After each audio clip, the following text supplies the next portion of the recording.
To state the obvious, we're late cycle in the U.S. economy. There's a lot of various headwinds in the global economy, Brexit, trade tensions. We're all familiar with the issues.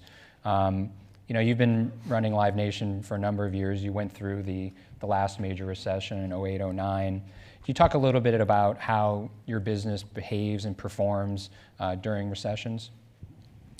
Yeah, if you look at the industry over the last 30 years that they've been kind of tracking it, it's been fairly recession-proof. This is a business that has had, compared to any industry you can look at out there, has had continual compounded growth for 30 years. It's been a very underdeveloped business. This is a business where, you're going to 2.5 shows a year.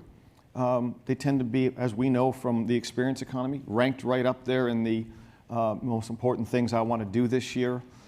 They're magic moments with your son or your daughter if you're going to a Taylor Swift show or a reunion with your friends at an AC/DC show. So we think the experience economy will continue to drive that need to want to get out no matter what position the economy is in. Number two is we still think there's incredible great value in concerts. For all of the hype you may hear about the ticket prices, it's a very affordable outing. Average ticket price, $55, $60 to go to a concert.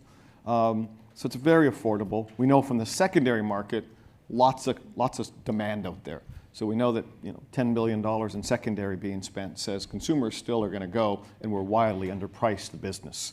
We think the artists need to get on the road, so they have to still get on the road. Maybe they bring the price down $5, they'll adjust. They're very smart, dynamic pricing brands. So we've seen historically we're fairly flexible on pricing. The activity still happens. The artist still gets on the road.